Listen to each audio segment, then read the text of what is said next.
হয় নিশ্চয়কৈ আমাৰ যোৱা 17 তাৰিখৰ পৰা আজি 22 তাৰিখলৈকে আমাৰ প্ৰাণৰ শিল্পীগৰাকীৰ গোটেই জন্মদিনৰ সপ্তাহটো আমি জুবিন সপ্তাহ নামেৰে নামাকৰণ কৰিছিলোঁ আৰু জুবিন সপ্তাহৰ আজি আমাৰ অন্তিমটো দিন। যোৱা সপ্তাহটোত আমি গানৰ জুবিন গাৰ্গজনক উদযাপন কৰিলোঁ, আমি প্ৰকৃতিৰ জুবিন গাৰ্গজনক উদযাপন কৰিলোঁ, আমি চিনেমাৰ জুবিন গাৰ্গজনক উদযাপন কৰিলোঁ আৰু আজি আমাৰ জুবিন সপ্তাহৰ শেষৰটো দিনত আমি প্ৰতিবাদী জুবিন গাৰ্গজনক উদযাপন কৰিম। কাৰণ আমি বিচাৰোঁ জুবিন গাৰ্গ সদায় উদযাপনৰ বিষয় হৈ থাকক।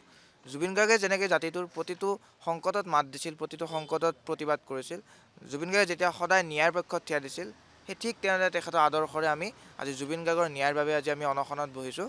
আমাৰ এটাই কথা স্পষ্ট, মুখ্যমন্ত্ৰীগৰাকীয়ে যিটো ডেডলাইন ধৰি দিছে চাৰ্জশ্বিট দাখিলৰ, চাৰ্জশ্বিটখন দাখিল হওক, তাৰ পাছত এটা পানী নসৰকা এটা স্বচ্ছ নিকা তদন্ত হওক, যাৰ ফলত দোষীয়ে শাস্তি পাওক।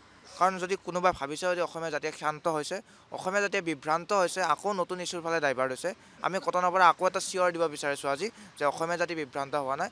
জুবিন গাৰ্গৰ যি ন্যায় প্ৰক্ৰিয়াৰ দাবী, সেই দাবী আমি উত্থাপন কৰি যাম আৰু তাৰ বাবে আজি আমি চৰকাৰে বিচাৰে আমি ক্ষান্ত নহওঁ, চৰকাৰে বিচাৰে আমি ক্ষান্ত হওঁ, চৰকাৰে বিচাৰে আমাক দমন কৰিবলৈ, চৰকাৰে বিচাৰে আমাক বিভিন্ন দিশত আমাক বিভ্ৰান্ত কৰিবলৈ, কিন্তু আমি বিভ্ৰান্ত নহওঁ।